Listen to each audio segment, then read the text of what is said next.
I'm wiping down the last table at the daily grind, the scent of stale coffee and disinfectant clinging to the air, a familiar aroma that usually signals the end of another long, unremarkable day.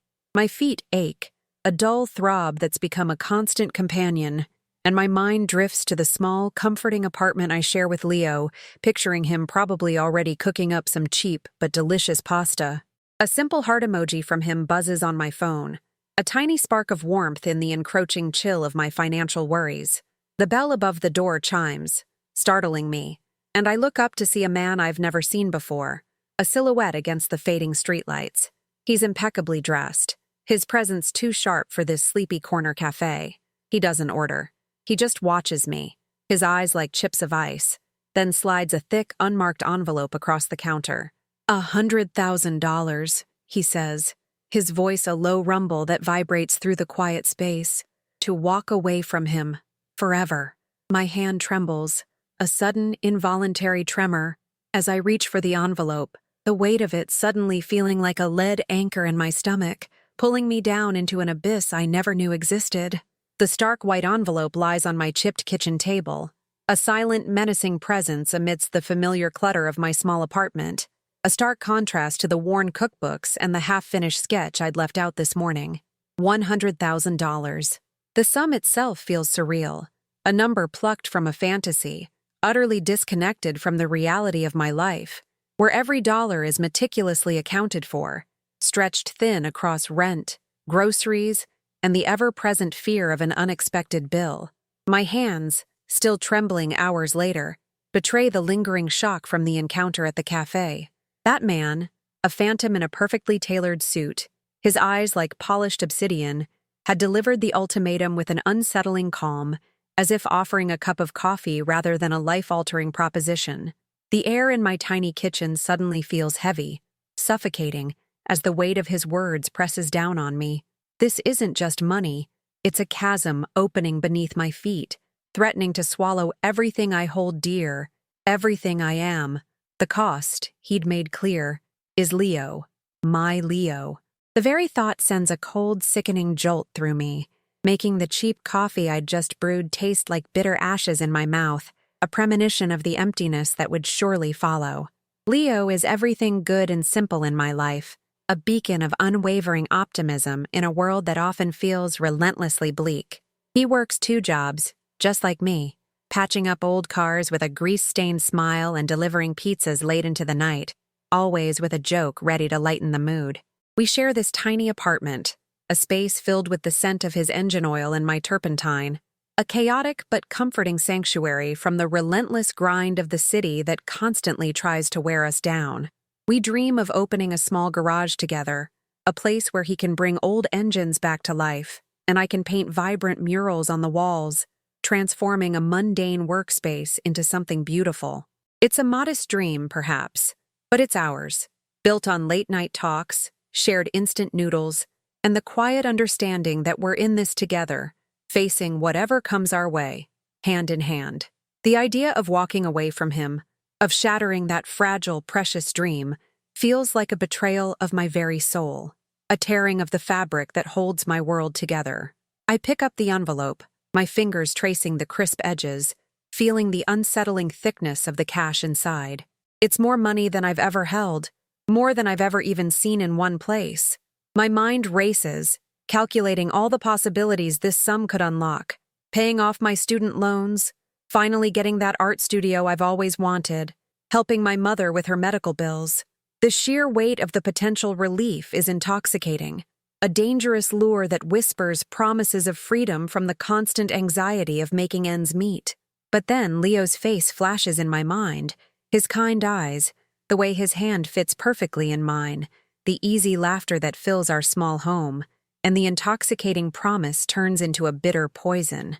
How could I ever look at myself in the mirror again if I traded him for money? What kind of person does that? The question hangs in the air, heavy and unanswered, making my chest tighten with a suffocating sense of dread. The man's words replay in my head, his voice devoid of emotion, a chillingly efficient delivery of a life-altering proposition. He hadn't introduced himself, hadn't offered a reason, just the cold, hard cash and the demand. It felt like something out of a movie, a scenario too outlandish for my ordinary, struggling existence. Yet the envelope is real, the money inside undeniably tangible. Who is he? And why Leo? My boyfriend is a good man, a simple man, with no enemies I know of, no hidden past that would warrant such an intervention. The mystery surrounding the offer is almost as terrifying as the offer itself, creating a swirling vortex of confusion and fear in my mind. It's not just about the money or Leo.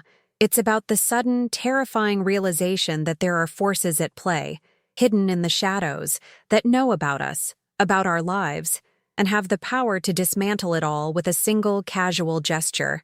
I try to push the envelope away to pretend it never happened, but its presence on the table is too insistent, too real. It's a wedge driven into the heart of my peace, a constant reminder of the impossible choice I now face. My gaze drifts to the small framed photo on the shelf. Leo and me laughing, our arms around each other at the local fair, cotton candy stuck to his beard. A pang of fierce protectiveness shoots through me. He doesn't deserve this, doesn't deserve to be a pawn in someone else's cruel game. But what if refusing the money puts him in even greater danger? The man's demeanor had been unsettlingly calm, but there was an unspoken threat in his eyes, a cold certainty that suggested consequences for non-compliance. My stomach clenches, a cold dread spreading through my veins. I'm caught between a rock and a hard place, and both options feel like they lead to an unbearable loss. Sleep offers no escape. My dreams are a chaotic montage of Leo's smiling face, the man's icy gaze, and stacks of crisp $100 bills swirling around me like autumn leaves. I wake up in a cold sweat, the first rays of dawn barely piercing through the blinds, feeling more exhausted than when I went to bed. The envelope is still there, a silent sentinel on the kitchen table, its presence a physical weight on my chest. I try to rationalize, to find a loophole, a way to have both the money and Leo, but the man's words were unequivocal, to walk away from him, forever. There's no negotiation, no middle ground. It's an all-or-nothing proposition, a brutal test of my loyalty and my love, orchestrated by an unseen hand. The unfairness of it all burns in my throat, a bitter taste that lingers long after I've swallowed. I make coffee, the familiar ritual a small comfort, but even that feels tainted now. Every mundane task is overshadowed by the looming decision. How do I even begin to process something like this? Do I tell Leo? The thought makes my heart pound with a frantic rhythm. How could I explain it without terrifying him? Without planting a seed of doubt that could poison our relationship from the inside out? He would never understand why someone would want to pay me to leave him, and I certainly don't have an answer. The secrecy feels like a betrayal in itself, a heavy burden I'm forced to carry alone, isolating me from the one person I usually turn to for everything. The silence in the apartment, usually a peaceful quiet, now feels oppressive, filled with unspoken questions and the deafening roar of my own conflicted thoughts. The day drags on, each minute feeling like an hour. I go to work at the café, mechanically serving lattes and wiping down counters, my mind miles away. Every time the door chimes, I flinch, half expecting to see the man in the tailored suit again, his presence a chilling reminder of the impossible choice. My colleagues notice my distraction, my forced smiles, but I brush off their concerns with vague excuses about being tired. How could I possibly explain this? Oh, just a normal Tuesday, except someone offered me a fortune to dump my boyfriend. The absurdity of it would be laughable if it weren't so terrifyingly real. My usual easy banter is gone, replaced by a hollow ache in my chest, a constant thrum of anxiety that makes it hard to focus, hard to breathe. The world outside the cafe seems to move in slow motion, while my internal world spins wildly out of control. I call my best friend Maria, but the words catch in my throat. How do you tell someone something so unbelievable, so deeply unsettling? She'd either think I was crazy or in some kind of trouble I couldn't articulate. The fear of her judgment, or worse, her worry, keeps the secret locked tight within me. This isn't a problem I can share, not yet. It feels too dangerous, too volatile, like a ticking bomb I'm holding in my hands. The isolation is crushing, a heavy blanket that smothers any hope of clarity. I long for Leo's comforting presence, his easy smile, his ability to make everything seem a little less daunting. But he's the subject of this dark bargain, the prize or the sacrifice, and I can't risk involving him until I understand what's truly at stake. The weight of this secret is already starting to fray at the edges of my sanity. Later that evening, Leo comes home, his usual cheerful self, humming a tune as he kicks off his work boots. He immediately notices my quietness, the way I avoid his gaze. "Rough day, babe?" he asks, his voice soft with concern, his hand gently touching my arm. I force a smile, a brittle, fragile thing that feels like it might shatter at any moment. "Just tired," I lie, the word tasting like ash on my tongue. He pulls me into a hug, his strong arms a familiar comfort, and for a moment, I almost break, almost confess everything. But the thought of the man's cold eyes, the unspoken threat, holds me back. I can't put Leo in danger. I can't. The warmth of his embrace, usually so reassuring, now feels like a cruel reminder of what I might lose, what I might be forced to give up. The lie, however small, already feels like a gaping wound between us. As we eat dinner, a simple pasta dish Leo whipped up, I find myself studying him, really studying him, as if seeing him for the first time. His slightly messy hair, the way his brow furrows in concentration when he's trying to get a stubborn knot out of a shoelace, the genuine kindness in his eyes. He's not rich, not powerful, not connected in any way that would explain this bizarre offer. He's just good. And that makes the whole situation even more perplexing, more terrifying. Is this some kind of test? A cruel joke? Or is there something about Leo, something hidden even from me, that makes him a target? The questions swirl, unanswered, creating a suffocating sense of paranoia that I can't shake. Every glance, every casual remark from him, I scrutinize, searching for clues that aren't there, for answers that remain elusive. The money sits in the envelope, a constant, glowing presence in my peripheral vision, even when I try to ignore it. It represents a life free from the constant gnawing anxiety of bills, a life where I don't have to choose between groceries and art supplies, a life where my mother doesn't have to worry about her next doctor's visit. It's a powerful temptation, a siren's call to a future I desperately crave. But the price? The price is Leo. And what is a life of comfort without the person who makes it worth living? The thought is a cold splash of water, reminding me of the true value of what I have. Yet, the temptation persists, a relentless whisper in the back of my mind, reminding me of all the struggles, all the sacrifices, all the dreams that have been deferred because of a lack of funds. The internal battle rages, tearing at my resolve, leaving me emotionally drained and utterly lost. I spend hours staring at the ceiling, the apartment silent except for Leo's soft, even breathing from the other room. My mind races, trying to piece together the puzzle. Who would benefit from me leaving Leo? Does this man represent someone Leo has wronged? But Leo is the least confrontational person I know. Or is it about me?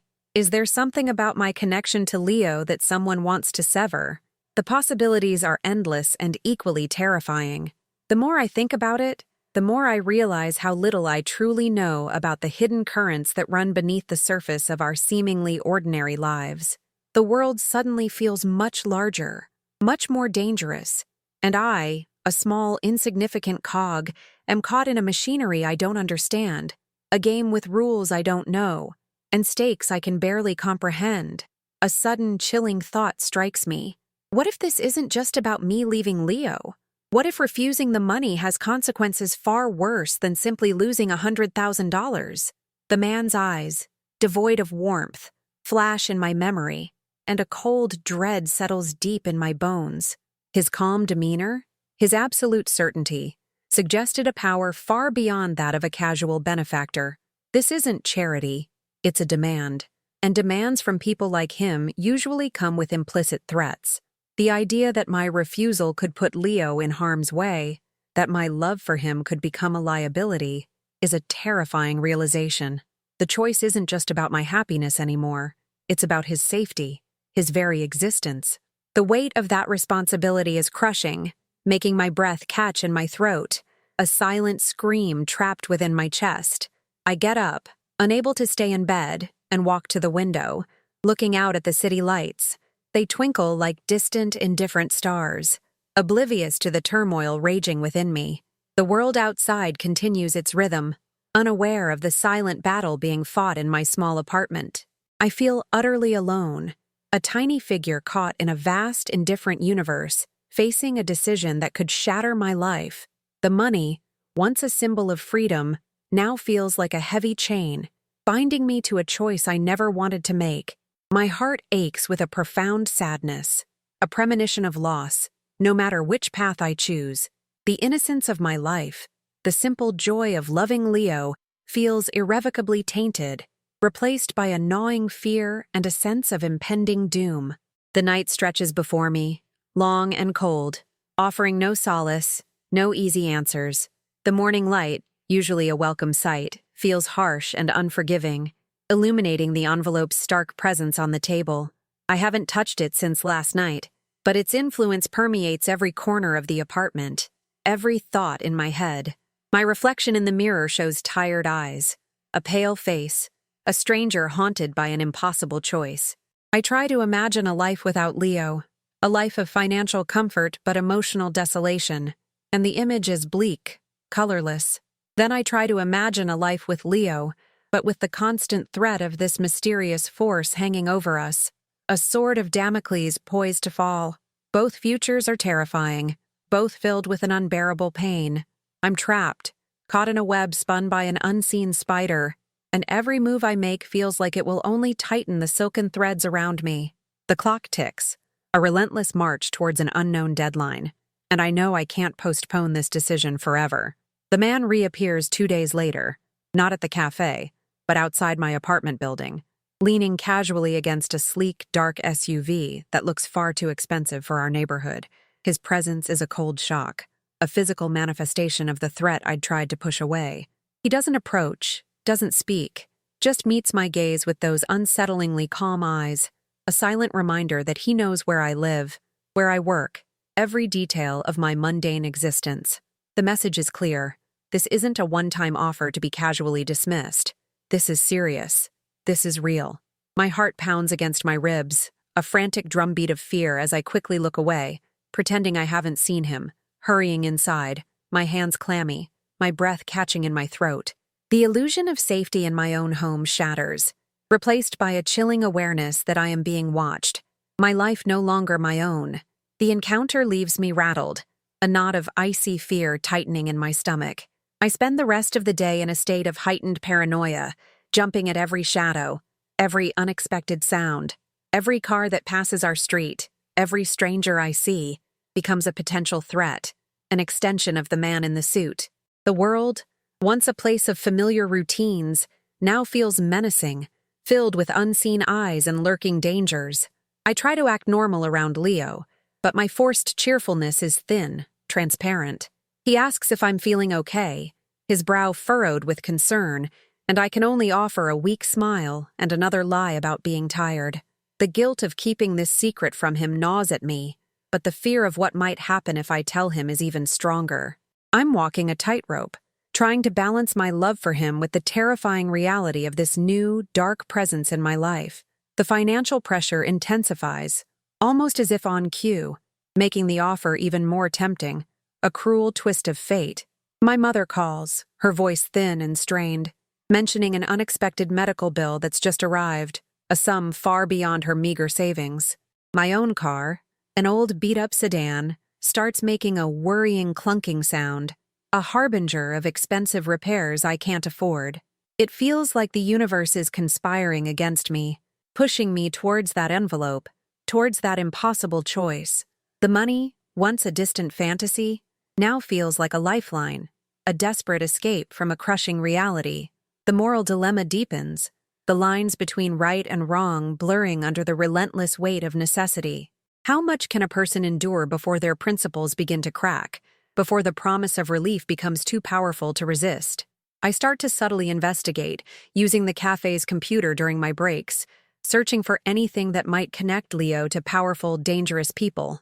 I type in his name, his old addresses, anything I can think of, but the search results are always the same. A clean, unremarkable digital footprint. He's just Leo, a good man who works hard and loves me. The lack of answers only deepens the mystery. making the man's offer even more unsettling. If Leo isn't involved in anything illicit, then why this elaborate scheme to separate us? Is it a misunderstanding? A case of mistaken identity? Or is there something about me that makes me a target, a pawn in a game I don't even know I'm playing? The questions multiply, each one more terrifying than the last, leading me down a rabbit hole of paranoia and fear.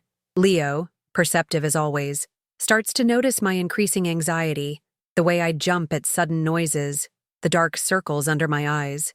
He tries to get me to open up, to share whatever is bothering me, his concern a warm, comforting blanket that I desperately want to pull around me. But I can't. The words are stuck in my throat, choked by fear and the heavy burden of the secret. Every time he asks, I feel a fresh wave of guilt, a sharp pang of pain that I'm lying to the person I love most in the world. The distance between us, born of my silence, grows a little wider each day, a subtle shift that I can feel, a coldness creeping into the warmth of our shared space. Our easy laughter, once a constant presence, is now rare, replaced by an unsettling quiet, a tension that hangs heavy in the air between us. The man in the suit appears again, this time at the bus stop I use every morning, a silent, imposing figure in the periphery of my vision.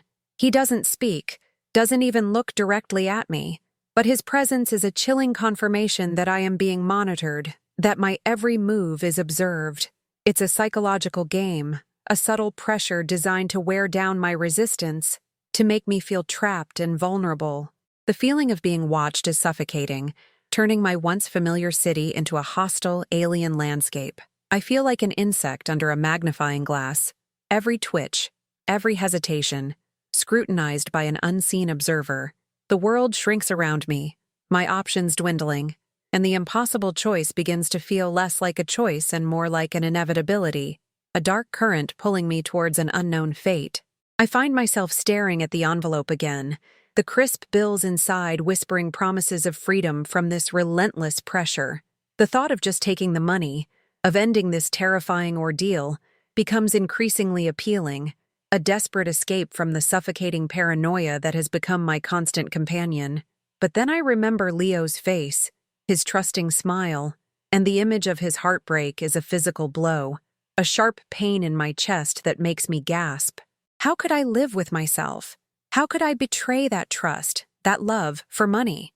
The internal conflict is relentless, a brutal tug-of-war between self-preservation and loyalty, between a life of comfort and a life with the man I love. My mind is a battlefield, and I am the only casualty, torn between two unbearable choices, both promising a different kind of devastation. The café, once a place of simple routine, now feels like a stage, every customer a potential spy, every shadow a lurking threat. I find myself scanning faces, searching for any hint of recognition, any sign that someone else is involved in this twisted game. My focus at work is shattered, my movements mechanical, my thoughts consumed by the ever-present dilemma. My boss, usually easygoing, gives me a stern look, asking if everything is all right, and I can only offer a mumbled apology, my voice barely a whisper. The fear is a constant companion, a cold hand gripping my heart, making it hard to concentrate, hard to even pretend to be normal. The simple joys of my life, the small moments of peace, are slowly being eroded by this pervasive dread, leaving behind a hollow shell of my former self. I try to talk to Leo about my general anxieties, about the pressures of money, hoping to find some solace, some way to unburden myself without revealing the full, terrifying truth. He listens patiently, his hand stroking my hair, offering words of comfort and reassurance, promising that we'll get through it together, just like we always do. His unwavering optimism, usually a source of strength, now feels like a cruel irony, a stark contrast to the dark reality I'm facing alone. I want to tell him everything, to scream the truth into the quiet of our apartment, but the words remain trapped, a heavy weight behind my teeth. The secret is a wall growing between us, thick and impenetrable, and I can feel the distance widening, the warmth of our connection slowly cooling under the shadow of my unspoken fear. The man's presence, though silent, is a constant, suffocating pressure. I see his car parked down the street, sometimes for hours, a dark, ominous sentinel.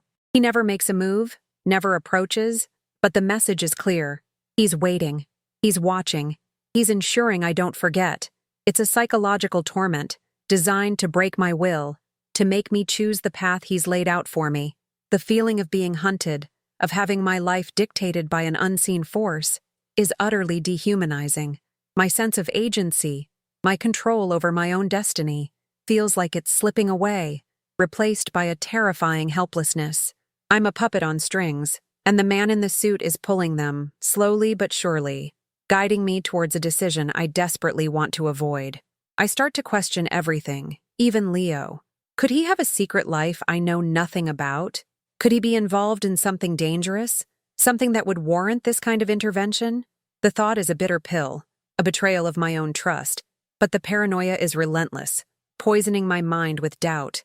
I scrutinize his phone, his casual conversations, searching for any hint, any clue that would explain this madness. But there's nothing. He's just Leo, open and honest, and the guilt of my suspicions is a fresh wound. This whole situation is turning me into someone I don't recognize, someone suspicious and afraid, someone who doubts the person she loves most. The transformation is terrifying, a slow erosion of my own character, orchestrated by this unseen hand. The envelope, once a symbol of temptation, now feels like a burden, a cursed object that has brought nothing but fear and misery into my life. I want to burn it, to tear it into 1,000 pieces, to erase its existence from my memory.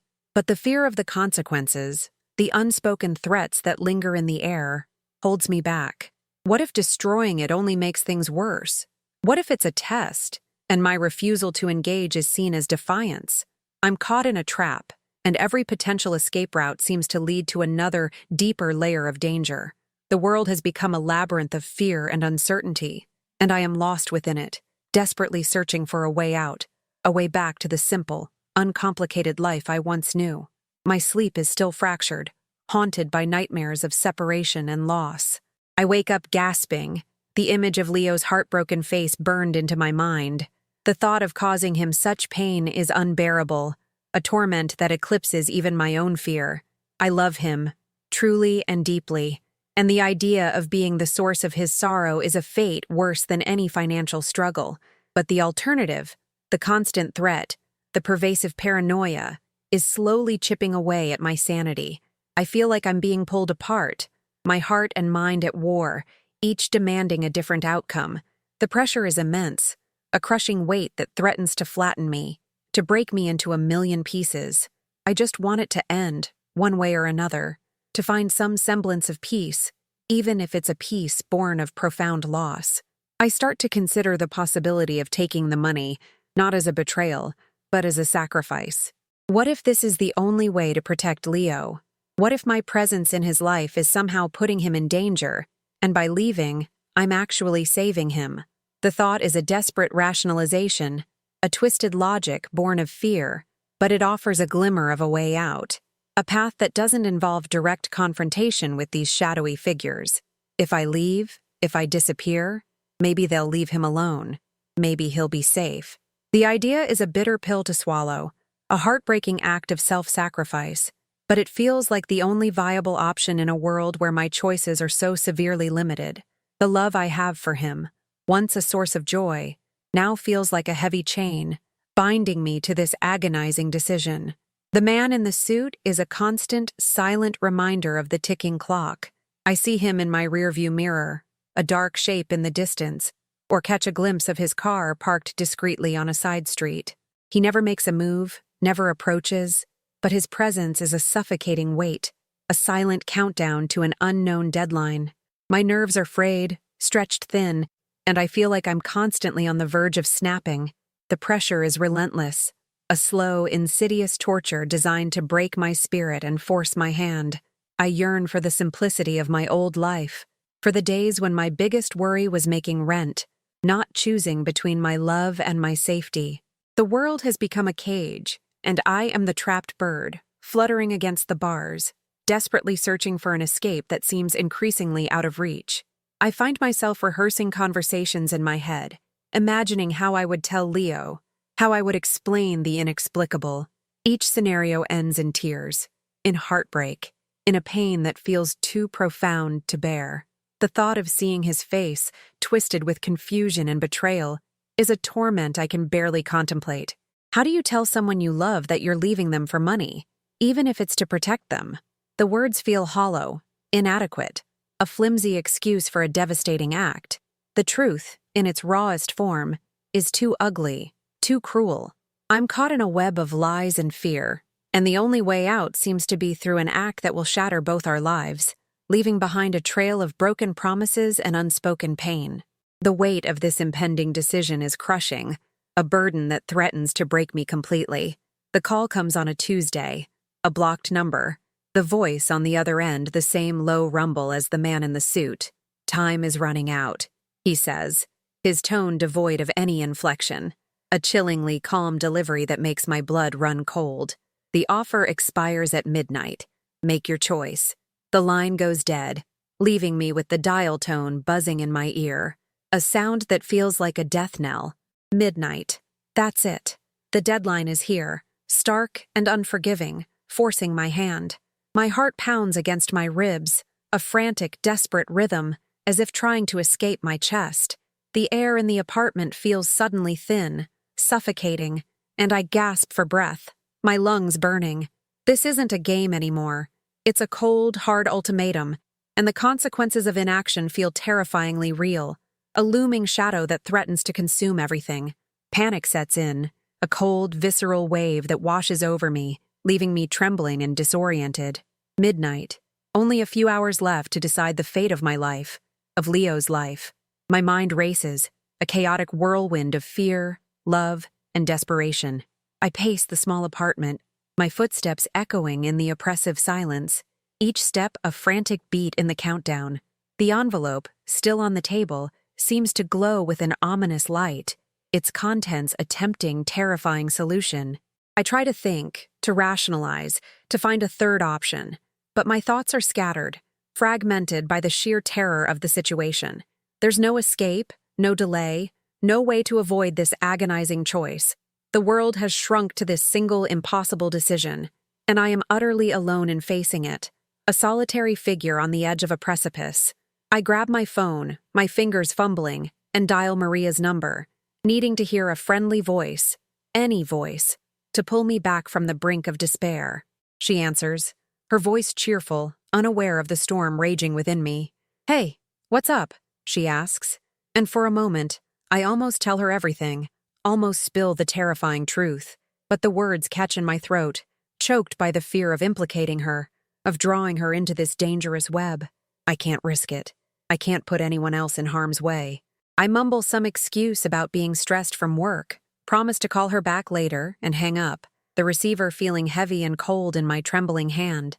The isolation is crushing, a heavy weight that presses down on me, making me feel utterly alone in this terrifying ordeal, with no one to turn to, no one to confide in. The thought of Leo, oblivious to the storm brewing around him, makes my chest ache with a profound sadness. He's probably at work, whistling a tune, fixing a car, completely unaware that his life, our life, is hanging by a thread. How can I protect him from something I don't even understand? How can I shield him from these shadowy figures who seem to know everything about us? The helplessness is suffocating, a bitter taste in my mouth. I want to scream, to rage against the unfairness of it all, but the silence of the apartment is too profound, too oppressive. I'm trapped, a pawn in a game I never asked to play, and the stakes are higher than anything I could have ever imagined.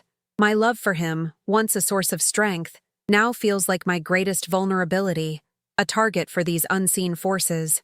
I look at the clock, the minutes ticking by with agonizing slowness, each second a hammer blow against my resolve. The money, the promise of a life free from financial worry, flashes before my eyes, a seductive mirage in the desert of my despair. I could take it, disappear, start fresh somewhere new, far away from this terror. But the image of Leo's face, his eyes filled with confusion and pain, is a powerful deterrent, a constant reminder of the true cost. How could I live with myself, knowing I had shattered his heart, betrayed his trust, all for a sum of money? The internal battle rages, a brutal war between my desire for safety and my unwavering love, tearing me apart from the inside out. The choice feels impossible, a no-win situation where every path leads to a different kind of devastation. A sudden, desperate idea sparks in my mind. What if I could expose them? What if I could find out who they are, what they want, and turn the tables?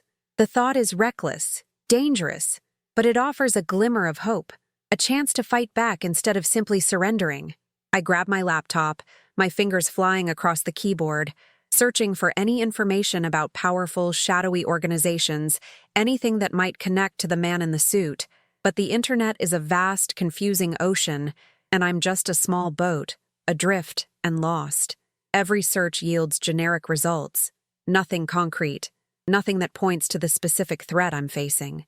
The futility of my efforts is crushing, a stark reminder of my powerlessness against these unseen forces. The clock continues its relentless march, mocking my desperate, futile attempts to find a way out. The phone rings again, the blocked number flashing on the screen, sending a fresh wave of terror through me. I hesitate, my hand hovering over the answer button, my heart pounding. Do I answer? Do I ignore it? What if it's a final warning, a last chance? I take a deep, shaky breath and answer, my voice barely a whisper. Hello? The man's voice is calm, almost bored. Have you made your decision? Midnight is approaching. He doesn't wait for an answer, just hangs up, leaving me with the chilling echo of his words. He knows I haven't decided. He knows I'm struggling. He's playing a cruel game, savoring my torment, pushing me to the very edge of my sanity. The realization is a cold, hard slap, a stark reminder of the power imbalance, of my utter vulnerability in this terrifying situation. I look at the envelope, then at the photo of Leo and me, my eyes welling up with tears. The choice is clear, agonizingly so. I can't betray him. I can't. Even if it means putting myself in danger, even if it means facing unknown consequences, I can't walk away from the man I love. The money, once so tempting, now feels tainted, a symbol of a life I refuse to live. My resolve hardens, a fierce, protective instinct rising within me. I will not be a pawn in their game. I will not let them dictate my life, or Leo's. The decision, though terrifying, brings a strange sense of clarity, a quiet determination that settles deep in my bones. I don't know what will happen next, but I know I will face it, whatever it is, with my head held high. My love for Leo an unshakable anchor in the storm. A sudden, sharp knock at the door makes me jump, my heart leaping into my throat. It's not Leo's familiar rhythm. This is different, more insistent, more menacing. My breath catches and I freeze, every muscle tensed, my eyes darting towards the door. Is it him? The man in the suit? Have they come for me? Have they decided I've taken too long, that my defiance warrants a more direct approach? The fear is a cold, paralyzing grip, making it impossible to move, impossible to breathe. The silence in the apartment is deafening, amplifying the sound of my own frantic heartbeat. I press myself against the wall, my eyes wide with terror, waiting for the inevitable. For the moment my carefully constructed world finally shatters into a million pieces. The knock comes again, louder this time, more demanding, a clear signal that my time is up. I hear a muffled voice from outside, a low murmur that I can't quite make out, followed by another insistent knock. My mind races, trying to process the situation, trying to find a way out. There's no back door, no escape route. I'm trapped. The realization is a cold, hard punch to the gut, stealing my breath. I grab the heaviest object I can find, a cast-iron skillet from the kitchen, my hand trembling, my knuckles white. It's a pathetic weapon against whatever force is waiting outside, but it's all I have. A surge of adrenaline courses through me, a desperate primal instinct to protect myself, to fight for my life, for my love. The fear is still there, a cold knot in my stomach, but it's now mixed with a fierce, unyielding determination. I will not go down without a fight. I will not let them take everything from me without a struggle. The knocking stops, replaced by a chilling silence that is almost worse than the noise. I hold my breath, straining to hear any sound, any movement from outside. Did they leave? Or are they just waiting, listening, planning their next move? The uncertainty is agonizing, stretching my nerves to their breaking point. My heart continues to pound, a frantic drumbeat in the oppressive quiet.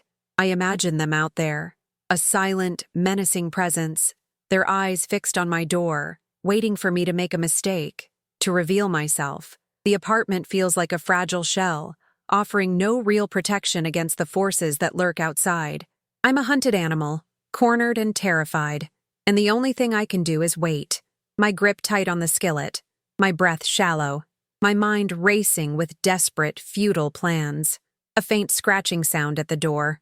A soft, almost imperceptible noise makes me jump. It's not a knock, not a bang, but something else, something insidious. My eyes dart to the peephole, my heart hammering against my ribs. Do I dare look? Do I risk revealing my presence? The curiosity, mixed with a terrifying dread, is overwhelming. I slowly, cautiously, move towards the door, my hand still clutching the skillet, my body pressed against the wall. My eye hovers over the peephole, and I take a deep, shaky breath, steeling myself for whatever horror awaits me on the other side. The moment stretches, an eternity of fear and anticipation, as I prepare to confront the unknown, to face the forces that have invaded my life and threaten to tear it apart. I peer through the peephole, my vision distorted, and see nothing. Just the empty hallway, dimly lit, silent and still. My brow furrows in confusion, a wave of disorientation washing over me. Was it a trick? A hallucination brought on by stress and fear? I pull back, my mind reeling, trying to make sense of the sudden silence, the absence of any threat. But then I notice something on the floor, just outside my door, something small and white. My heart leaps into my throat. It's another envelope, smaller than the first, tucked neatly under the mat. My hands tremble as I slowly open the door, just a crack, and retrieve it. It's thin, unmarked, and inside, a single folded piece of paper. My breath catches as I unfold it, my eyes scanning the chillingly brief message. The note is short, typewritten, and to the point. Your refusal has been noted. The game has changed. No signature, no further explanation, just those ominous words. My blood runs cold, a fresh wave of terror washing over me, colder and more profound than anything I've felt before. The game has changed. What does that mean? What new horrors await me? My refusal, my act of defiance, has not ended the ordeal. It has merely escalated it. The realization is a crushing blow, stealing the last vestiges of hope from my heart. I'm not free. I'm deeper in, entangled in a web of danger that I can't escape. The fear for Leo, for myself, is overwhelming, a suffocating blanket that smothers any thought of peace or safety. The night stretches before me, long and dark, filled with an unbearable uncertainty, a chilling premonition of the storm to come. I crumple the note in my hand, my knuckles white, my mind racing with frantic, desperate thoughts. This isn't over. It's just beginning. My refusal to abandon Leo has only intensified the threat, drawing me deeper into a world of shadows and danger. The man in the suit, his calm, icy demeanor, takes on a new, terrifying significance. He wasn't just an emissary. He was a warning. And now, the warning has passed, and the consequences are about to unfold. I feel a surge of fierce protectiveness for Leo, a desperate need to shield him from this encroaching darkness, even if it means sacrificing everything. But how do I fight an enemy I can't see? An enemy who operates in the shadows, pulling strings from afar. The helplessness is suffocating, a bitter taste in my mouth, as I realize the true extent of the danger I've stumbled into. The silence in the apartment is now heavy with unspoken threats, every shadow a potential hiding place for unseen eyes. I feel exposed, vulnerable, my every move scrutinized. My decision, made out of love and loyalty, has plunged me into a nightmare far worse than financial struggle. The money, once a tempting escape, now feels like a cruel joke, a distraction from the real danger that lurks beneath the surface.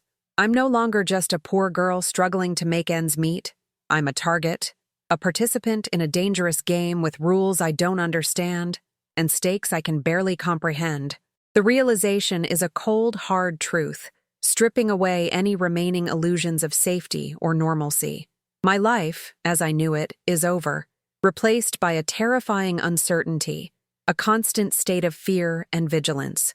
The morning after the note, a chilling quiet settles over everything, a heavy blanket that smothers the usual sounds of the city. Leo leaves for work, his usual cheerful goodbye feeling like a distant echo in the oppressive silence. I watch him go, a knot of dread tightening in my stomach, wishing I could tell him to stay, to hide, to run. But the words are still trapped, choked by fear and the desperate need to protect him from the truth.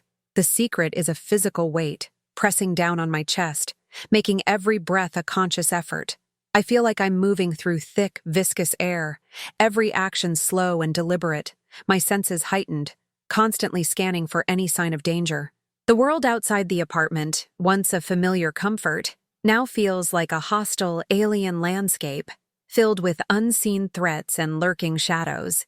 The café, usually a bustling hub of activity, feels strangely empty, the usual chatter replaced by a low hum of anxiety that seems to emanate from me.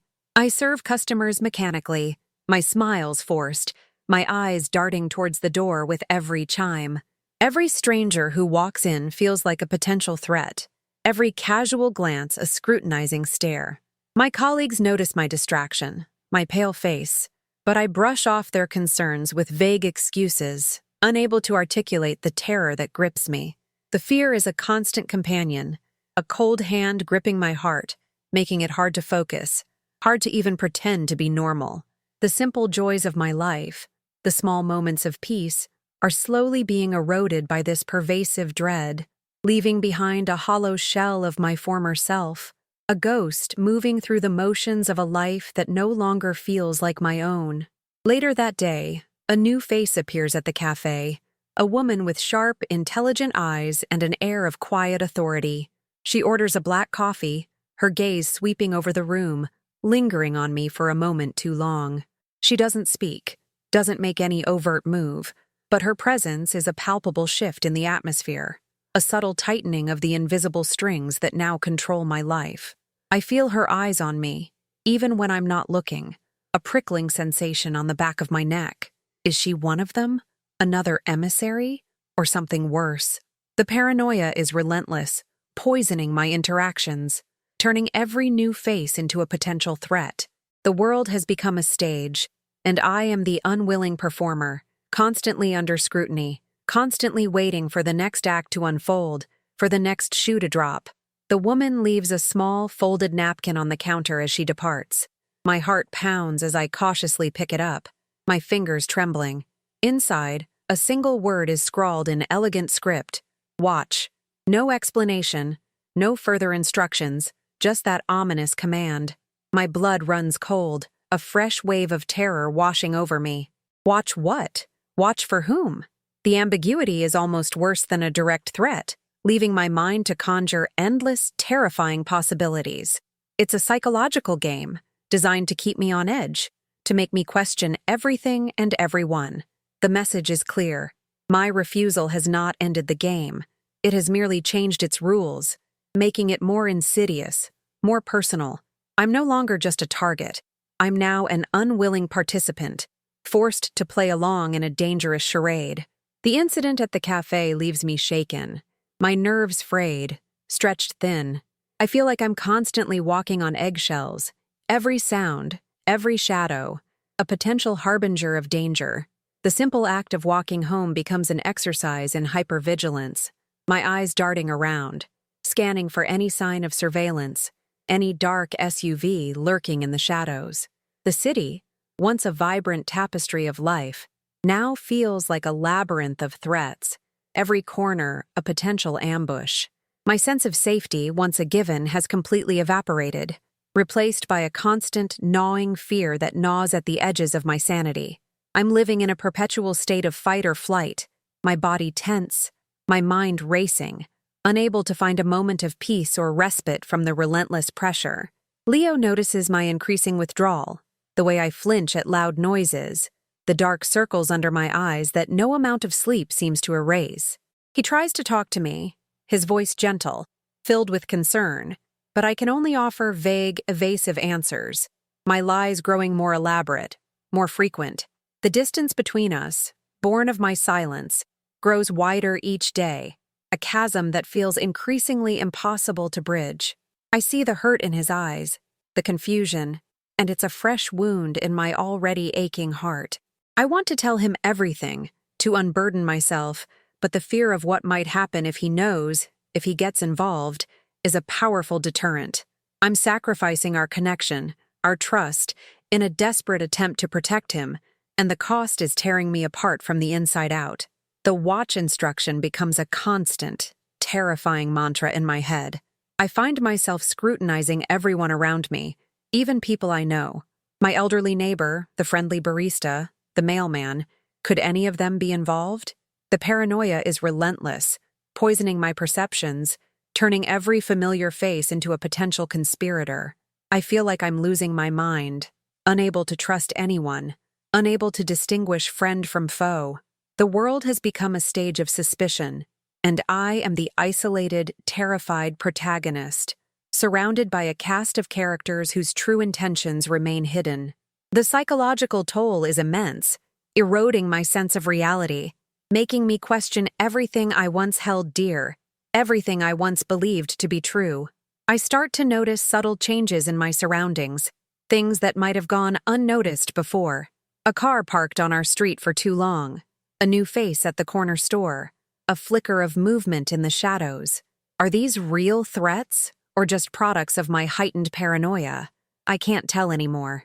The line between reality and fear blurs, and I feel like I'm constantly teetering on the edge of a breakdown. The constant vigilance is exhausting, draining my energy, leaving me perpetually tired, yet unable to truly rest. My life has become a living nightmare, a relentless cycle of fear, suspicion, and isolation, and I see no end in sight, no escape from this suffocating prison of my own making. One evening, as Leo and I are watching a movie, a sudden power surge causes the lights to flicker, then die, plunging the apartment into darkness. My heart leaps into my throat, a primal scream caught in my chest. "It's just the old wiring," Leo says, his voice calm, reaching for his phone to use its flashlight. But I know better. This isn't just old wiring. This is a message, a subtle reminder that they can reach me, even in the sanctuary of my own home, even in the dark. The fear is a cold, paralyzing grip, making it impossible to move, impossible to breathe. I press myself against Leo, seeking comfort, but even his presence feels fragile, vulnerable against the unseen forces that now control our lives. The darkness feels heavy, oppressive, filled with unspoken threats and lurking dangers. The next day, a small package arrives, left discreetly on our doorstep. It's unmarked, no return address. My hands tremble as I open it, my heart pounding with a frantic rhythm. Inside, nestled in a bed of tissue paper, is a single antique silver locket. It's beautiful, intricately carved, but a cold dread washes over me as I recognize it. It's the locket my grandmother gave me, the one I lost years ago, the one I thought was gone forever. My breath catches in my throat. How did they get it? How did they know about it? The message is clear. They know everything about me, every detail, every cherished memory. There's no escaping their reach, no hiding from their all-seeing eyes. The locket, once a symbol of love and family, now feels like a chilling reminder of their pervasive power, a trophy of their intrusion into my most private world. The discovery of the locket is a profound violation, a brutal invasion of my personal space, my most cherished memories. It's not just a threat, it's a psychological assault, designed to break my spirit, to make me feel utterly exposed and vulnerable. My sense of self, my privacy, feels irrevocably shattered. They know my past, my vulnerabilities, my deepest attachments. There's no safe haven, no sanctuary left. The world has become a panopticon, and I am constantly under their gaze, every aspect of my life laid bare. The fear is no longer just for Leo. It's for myself, for the complete erosion of my identity, my autonomy. I'm a puppet, and they are pulling the strings, orchestrating my torment with a chilling precision, leaving me with no escape, no hope of reclaiming my life. I try to confide in Leo, to tell him about the locket, about the feeling of being watched, but the words catch in my throat. How do I explain that someone has stolen a piece of my past and returned it as a threat? He would think I'm crazy, or worse, that I'm involved in something dangerous. The fear of his judgment, of his disbelief, is a powerful barrier.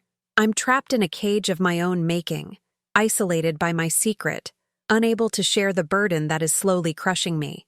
The silence between us grows heavier, a tangible wall that separates us, even when we're in the same room. Our once easy intimacy is replaced by a strained politeness, a careful avoidance of eye contact, a painful awareness of the unspoken truths that lie between us. The woman from the café reappears, this time at the park where Leo and I sometimes go for walks. She's sitting on a bench, casually reading a book, but her eyes follow us, a subtle, almost imperceptible movement that only I notice.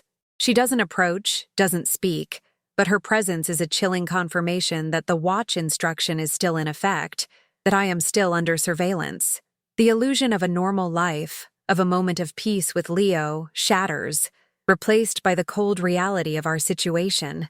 Even our most private moments are not safe from their intrusion. The world has become a stage, and we are the unwitting actors, performing for an unseen audience, our every move scrutinized, every interaction observed. The constant vigilance is exhausting, draining my energy, leaving me perpetually tired, yet unable to truly rest. I start to see their influence everywhere, in every small inconvenience, every unexpected event. A flat tire, a delayed bus, a lost package. Are these just coincidences, or are they subtle manipulations designed to keep me off balance, to remind me of their pervasive power? The paranoia is relentless, poisoning my perceptions, turning every mundane event into a potential threat. I'm losing my grip on reality, unable to distinguish between genuine danger and the products of my own fear-addled mind. The world has become a hostile, unpredictable place, and I am constantly on edge, waiting for the next shoe to drop, for the next subtle manipulation to reveal itself. The psychological toll is immense, eroding my sense of self, my ability to trust, leaving me a shadow of my former self. The relationship with Leo, once my anchor, my safe harbor, is now strained, fragile. He senses my distance, my fear, but he doesn't understand it, and my inability to explain creates a chasm between us. Our laughter is rare, our conversations stilted, filled with unspoken questions and unaddressed anxieties. The warmth of our connection slowly cools, replaced by a chilling politeness, a careful avoidance of intimacy. I see the hurt in his eyes, the confusion, and it's a fresh wound in my already aching heart. I'm sacrificing our love, our trust, in a desperate attempt to protect him, but the cost is tearing us apart, slowly but surely. The irony is cruel. In trying to save him, I am inadvertently destroying the very thing I'm fighting for, leaving behind a trail of broken promises and unspoken pain. One evening, as I'm closing up the café, the man in the suit appears again, standing by the door, his silhouette framed by the streetlights. He doesn't enter, doesn't speak, just meets my gaze with those cold, unwavering eyes. He holds up a single finger, then points to his wrist, a silent gesture that conveys a chilling message. Time is still ticking. My heart pounds against my ribs, a frantic drumbeat of fear and desperation. He's not done with me. This is far from over. My refusal to take the money has only escalated the game, making me a more central, more vulnerable player. The realization is a cold, hard truth, stripping away any remaining illusions of safety or normalcy. My life as I knew it is gone, replaced by a terrifying uncertainty, a constant state of fear and vigilance, a relentless countdown to an unknown, terrifying future. The man's silent gesture, the chilling reminder of the ticking clock, solidifies a terrifying truth. I am now inextricably bound to this shadowy world, a pawn in a game far larger and more dangerous than I could have ever imagined. My refusal to abandon Leo has not freed me. It has merely changed the terms of my imprisonment, transforming me from a potential victim into an active, albeit unwilling participant.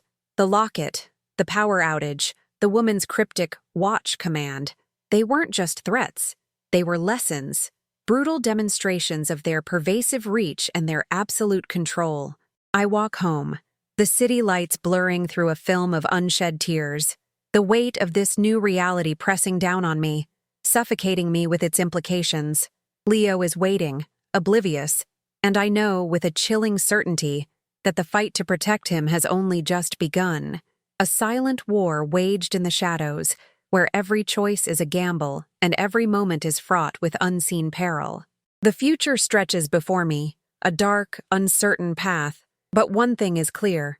I will not break, I will not yield, and I will fight for our love, even if it means sacrificing everything, even if it means becoming someone I no longer recognize, a warrior forged in the crucible of fear and desperation, ready to face whatever horrors this new game demands.